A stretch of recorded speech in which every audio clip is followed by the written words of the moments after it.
አንድ ባል ሚስቱን ለሐጃው ፈልጓት ከጠራት ትምጣ ወዲያው ወኢን ካነት አለ ተኑር እዛ ማድ ቤት ውስጥ ምድጃ ውስጥ እንኳን ብትሆንም ስራ እየሰራች ሊጥ እያቦካችም ከሆነ ጥብ ብላ ምን ትበል ወደ ባሏ ጋር ትሂድ። ቆይ አሁን ስራ ላይ ነኝ እንዳትይ። ግልጽ ነው አይደል?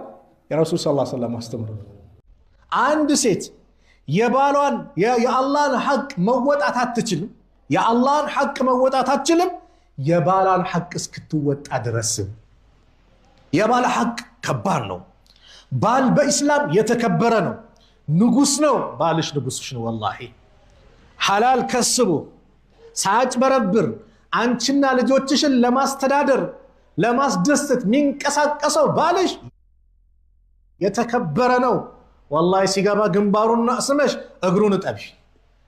የተከበረው የዛ አይነት ባል አልባሌ ቦታ ሳይድ ዛሬ አላህ ይዘንልን። በቤት ከሚስቶቻችን ጋር መቼ ነው የምንጫወተው? ወንዶች እስቲ እንደው እንመጣበታለን እሱ ላይ ግን መቼ ነው የምንጫወተው? ኢሻ ሰገድ አላህ ይጠብቀን ካፌ ላይ ቁጭ እንላለን አይደል? ካፌ እስከ 4 ሰዓት እስከ 5 ሰዓት አንዳንዱ ያመሻል። ልጆቹን ማየም አለ።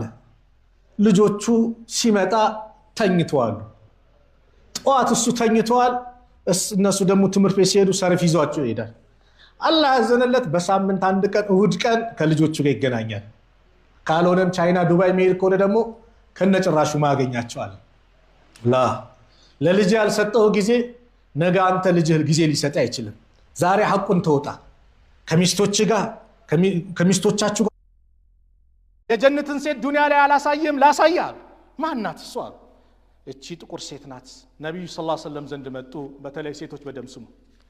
ሴቶች በደንብ ስሙ። ነብዩ ሰለላሁ ዐለይሂ ወሰለም ዘንድ መጣች። فقالت አለች እኔ አውድቅ በሽታ አለብኝ ራሴን ስቼ ወድቃለሁ። በዛ ሰዓት ወኢኒ አተከሸፍ እገላለጻለሁ። فدعوا الله تعالى لي الله ለምኑልኝ አላህ አፍያ እንዲያረጋኝ አለች። ነብዩ ሰለላሁ ዐለይሂ ወሰለም አሏት ኢን شئتي صبرتي በዚህ በመጣብሽ ሙሲባ ታጋሽ ሆነሽ ከቀጠልሽ ወለኪል ጀነህ ላንቺ ጀነት አለሽ አሏት። وإن شئت كفلكش دغمو دعوت الله تعالى أن يعافيك الله عافية عندي أدركش دعاء أدركلش الله تدنيا لش الله. فقالت أصبر أردت تقص الله جنتني مسألة ستوتال نجر جنالج سورك جن الجلال الله حجابيس يتايب بنيال حجابي الجلال بنيال عليك يا الله بتشجر ساعات راسان ستا وركا يميدر سبات بمستراو نجركو عندو سايتيك አይጠየቅም። በቃ ካቅሙ በላይ ነው። እቺ ሴት ግን በዛ መከራውና እኔ እኮ ገላለጻለሁ አንተ አላህ መልእክተኛ አለቻቸው። ነብዩ ሰለላሁ ዐለይሂ ወሰለም ምን አሉ? ይሄን እንዳልገላለጽ ብቻ ዱዓ አድርጉልኝ ስትላቸው ዱዓ አደረጉላት። በነፃነት ሂጃብሽን መከፍቺ እህቴ። እቺ ሴት በዚህ መከራ ላይ ሆና የሂጃባ ጉዳይ አስጨነቃት። አንቺስ ማንም ሳያስገድድሽ በራስሽ ፍላጎት ሰዎች ፎሎ ሲያደርጉሽ አብሽሪ ሲሉሽ ላይኩም ሼር እናደርጋለን ወተሽ ብቻ ዘና አርጊኝ ሲሉሽ እሺ ብለሽ እንትን ትእዛዝ የምትቀበይ እህቴ ይሄ ሐዲስ ለአንቺ ትልቅ ምክር ነው።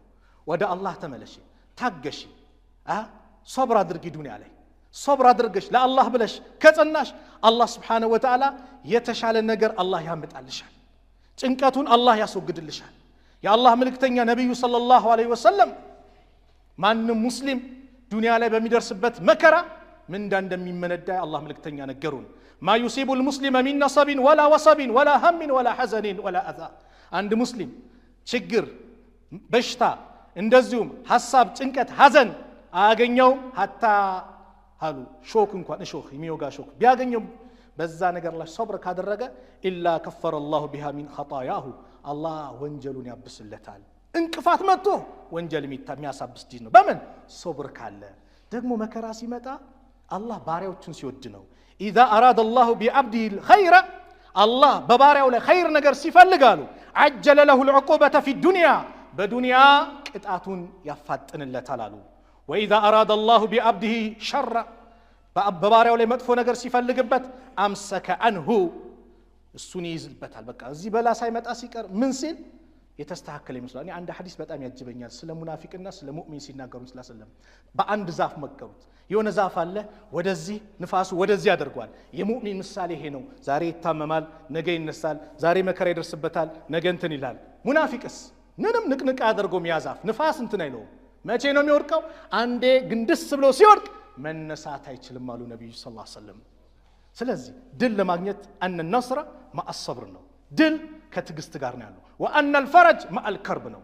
ፈረጃ የሚመጣው ከጭንቀት ጋር ነው። وان مع العسر يسرا ጥብቅ ሲል ነገሩ ክራውድ ሲል መኪና መንገድ ተዘጋግቶ እንደሚከፈተው እኛም ነገሮቹ ክራውድ ሲሆንብን አላህ ነገሮችን ይከፋፍትልናል። ስለዚህ በዚህ ዱንያ ሀያታችን ላይ እነዚህና መሰል ነገሮችን አስተካክለን እንሂድ። الله سبحانه وتعالى ينينم ينانتنم مجرشا الله يسامرلن.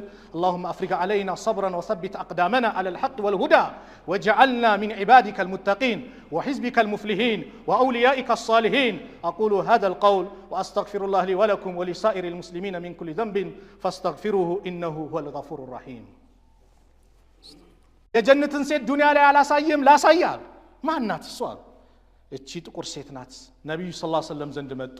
በተለይ ሴቶች በደንብ ስሙ፣ ሴቶች በደንብ ስሙ። ነብዩ ሰለላሁ ዐለይሂ ወሰለም ዘንድ መጣች። فقالت አለች እኔ አውድቅ በሽታ አለብኝ፣ ራሴን ስቼ ስቼ ወድቃለሁ። በዛ ሰዓት واني اتكشف እገላለጻለሁ።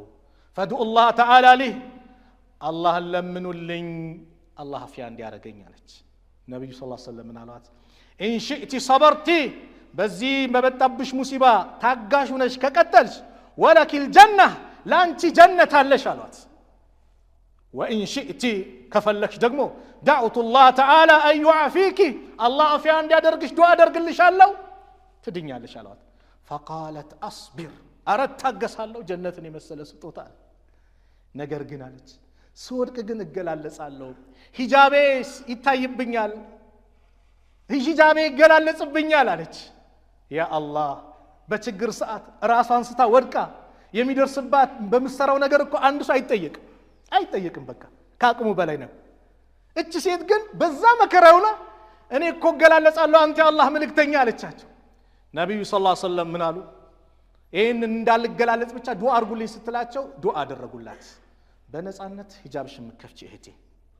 እቺ ሴት በዚህ መከራ ላይ ሆና የሂጃባ ጉዳይ አስጨነቃት። አንቺስ ማንንም ሳያስገድድሽ በራስሽ ፍላጎት ሰዎች ፎሎ ሲያደርጉሽ አብሽሪ ሲሉሽ ላይኩም ሼር እናደርጋለን ወተሽ ብቻ ዘና አርግኝ ሲሉሽ እሺ ብለሽ እንትን ትእዛዝ የምትቀበይ እህቴ ይሄ ሐዲስ ለአንቺ ትልቅ ምክር ነው። ወደ አላህ ተመለሺ፣ ታገሺ፣ ሶብር አድርጊ። ዱንያ ላይ ሶብር አድርገሽ ለአላህ ብለሽ ከጸናሽ አላህ Subhanahu Wa Ta'ala የተሻለ ነገር አላህ ያመጣልሻል። ጭንቀቱን አላህ ያስወግድልሻል። يا الله ملكتني نبي صلى الله عليه وسلم ማንም ሙስሊም ዱንያ ላይ በሚደርስበት መከራ ምን እንደሚመነዳ الله ملكتني ነገሩን ما يصيب المسلم من نصب ولا وصب ولا هم ولا حزن ولا اذى አንድ ሙስሊም ችግር በሽታ እንደዚሁም ሐሳብ ጭንቀት ሐዘን አያገኘው ሐታ ሃሉ ሾክ እንኳን ሾክ የሚወጋ ሾክ ቢያገኘው በዛ ነገር ላይ ሶብር ካደረገ ኢላ ከፈረ الله بها من خطاياه الله ወንጀሉን ያብስለታል። እንቅፋት መጥቶ ወንጀል የሚያሳብስ ዲን ነው። በምን ሶብር ካለ ደግሞ መከራ ሲመጣ አላህ ባሪያዎቹን ሲወድ ነው። اذا اراد الله بعبده الخير الله በባሪያው ላይ ኸይር ነገር ሲፈልጋሉ عجل له العقوبة في الدنيا በዱንያ ቅጣቱን ያፋጥንለታል አሉ። واذا اراد الله بعبده شر በባሪያው ላይ መጥፎ ነገር ሲፈልግበት امسك عنه እሱን ይዝልበታል። በቃ እዚህ በላ ሳይመጣ ሲቀር ምን ሲል የተስተካከለ ይመስላል። እኔ አንድ ሐዲስ በጣም ያጅበኛል ስለ ሙናፊቅና ስለ ሙእሚን ሲናገሩ ሰለላሁ በአንድ ዛፍ መከሩት። የሆነ ዛፍ አለ ወደዚህ ንፋሱ ወደዚህ ያደርጓል። የሙእሚን ምሳሌ ይሄ ነው። ዛሬ ይታመማል፣ ነገ ይነሳል። ዛሬ መከራ ይደርስበታል፣ ነገ እንትን ይላል። ሙናፊቅስ ምንም ንቅንቅ ያደርገው ዛፍ ንፋስ እንትን አይለው። መቼ ነው የሚወድቀው? አንዴ ግንድስ ብሎ ሲወድቅ መነሳት አይችልም አሉ ነብዩ ሰለላሁ ዐለይሂ ወሰለም። ስለዚህ ድል ለማግኘት አን النصر مع الصبر ነው። ድል ከትግስት ጋር ነው ያለው። وان الفرج مع الكرب ነው። ፈረጃ የሚመጣው ከጭንቀት ጋር ነው። وان مع العسر يسرا ጥብቅ ሲል ነገሩ ክራውድ ሲል መኪና መንገድ ተዘጋግቶ እንደሚከፈተው እኛም ነገሮቹ ክራውድ ሲሆንብን አላህ ነገሮችን ይከፋፍትልናል። ስለዚህ በዚህ ዱንያ ሀያታችን ላይ እነዚህና መሰል ነገሮችን አስተካክለን እንሂድ። الله سبحانه وتعالى ينينم ينانتنم مجرشا الله يسامرلن. اللهم أفرغ علينا صبرا وثبت أقدامنا على الحق والهدى واجعلنا من عبادك المتقين وحزبك المفلحين وأوليائك الصالحين.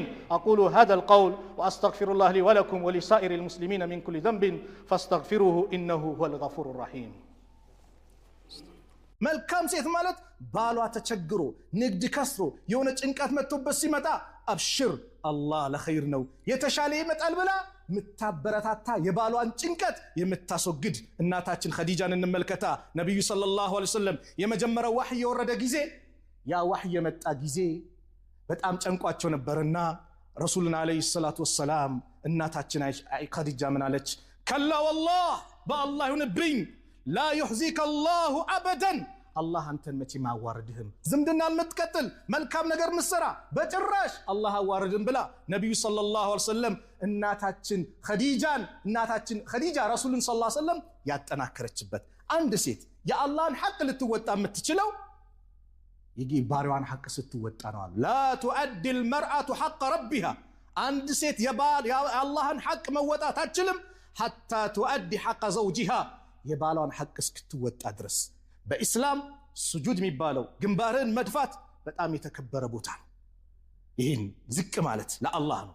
ቢፈቀር ኖሮ አሉ ረሱል አለይሂ ሰላቱ ወሰለም ሴት ልጅ ለባሏ ስጁድ እንድታደርግ አዝ ነበረ። ሴት የባሏን ሐቅ ስትጠብቅ ትዳር የተስተካከለ ይሆናል። ወንድም የሚስቱን ሐቅ ሲጠብቅ ጀነት በየትኛውም በር እንድትገባ አንደኛ የባሏን ትእዛዝ መጠበቅ እኮ ነው። ረሱል አለይሂ ሰላቱ ወሰለም ምን አሉ? ኢዛ ሰለት መርአቱ ኸምሰሃ አንድ ሴት 5 አውቃት ሰላት ከሰገደች ወሳመት ሸህረሃ የረመዳንን ጾም ከጾመች ወሐፊዘት ፈርጀሃ ብልቷን ከጠበቀች ወአጣዐት ዘውጀሃ ባለቤቷን ከታዘዘች ቂለ ለሃ አድኺል الجنة من أي أبواب الجنة شئت በፈለግሽ የጀነት በር ግቢ ትባላለች። ይሄ ሴቶች ሐቅ አለባችሁ። በዚህ ተሞሉ ትዳራሽ ስኬታማ ነው። ወንዶች ጉዳችሁ ነው። አብዛኛው ወንድ ሴትን እንደሎሚ ምጥጥ ያረግና ገርል ፍሬንድ ብሎ ልክ ጋብቻ ሲመጣ ይመጣና እኛ ጋር ኡስታዝ አቤት ላገባ ነው እና የመስኪን ልጅ የለችም ላ ኢላሃ ጓደኛ አድርጎ ያዛት ማጠቃላይ አይፈልጋት የመስኪን ልጅ የለችም ይላል። ስለዚህ ሞኛ አትሁኝ እህቴ። የወንዶች ፊት ነው የምናገረው። ቢከፋችሁ ይክፋችሁ። እህቶች አሏችሁ አይደል? ለእህቶቻችሁ ስለምታስቡ ማለት ሞኛ አትሁኝ። አንቺነትሽን አንቺን በክብር ሽማግሌ ልኮ ለሚጠይቅሽ ብቻ ዝግጁ። ሽማግሌ ልኮ ማለት በክብር ቤተሰብሽን አስፈቅዶ ኒካህ ታስሮ ህጋዊ ሚስት የሚያደርግሽ ብቻ ነው በር ልከፍችም። ለሌላው ነው። አንድ ሴት አሉ ነብዩ ሰለላሁ ዐለይሂ ወሰለም 5 አውቃት ሰላቷን ጠብቃ ከሰገደች የረመዳንን ወር ከጾመች ብልቷን ከጠበቀች በሐራም ማለት ነው። ብልቷን ከጠበቀች ባሌ የለም ዛሬ እንደፈለኩሉን ካላለች ማለት ብልቷን ከጠበቀች ወአጣት ዘውጀሃ ባለቤቷን ከታዘዘች ቂለ ለሃ ለሷ ትባላለች ادخل الجنة ጀነት ግቢ من أي أبواب الجنة شئت አንቺ ከጀነት በር በፈለግሽው በር ግቢ ትባላለች። ሱብሃንአላህ ምን አይነት ሴት የባሏን ትእዛዝ ምትጠብቅ 5 አውቃት ሰላት ምትሰግድ ረመዳንን ምጾም ብልቷን ምትጠብቅ በቃ እኔ የባሌ ብቻ ነኝ ብላ የባሏን ሐቅ ምትወጣ ሴት ምን አላት? ጀነት ግቢ ትባላለች። ሌላኛው እህቶች ትዳር ስኬታማ እንዲሆን የድራማ ህይወት እንዲኖራን አንፈልግ። አብዛኛው እህቶች ሙሰልሰል የቱርክ የተለያየ ፊልም ያያሉ። ከዛ ላይ ያለውን ካራክተር የሚጫወቱትን እያዩ ባሌ እንዲቦነልኝ በተንበረከከልኝ ተንበርክኮ ቀለበት ባስገባልኝ የውን ነገር ባደረገልኝ ያኮ ውሸት ነው። ውሸት እኮ ነው። የማይኖሩትን ኑሮ ነው እኮ የሚያሳዩ። ባሏ እንዲሆንላት ትፈልጋለች። እሱም በተቃራኒ እዛ ላይ ሆነችን ሴት ያያል ምናምን ተለቅልቀ የመጣች ከዛ በኋላ በቃ በወጣ በገባ ቁጥር የሚታየው እዛ ነው። ፎርጅድ ነው ያ ህይወት። ያንተ ህይወት አላህ ስብሓነሁ ወተዓላ የሰጠህ ያሳካልህ ትክክለኛ የትዳር ህይወት ልታገኝ የምትችለው በምንድን ነው? በነቢዩ ዓለይሂ ሰላቱ ወሰላም ሱና ስር ስትሆን ነው። እስካሁን ለሴቶች ተመልክተናል። የሴቶች ያለባቸው ትዳር ስኬታማ እንዲሆን ምን ማድረግ እንዳለባቸው። ወንዶች ደግሞ ስሙ። ወንዶች እነዚህ ሴቶች ቤተሰቦቻቸውን ትተው ሲመጡ እኛ ዘንድ የአላህ አማና ናቸው። ይሄን ያዙ።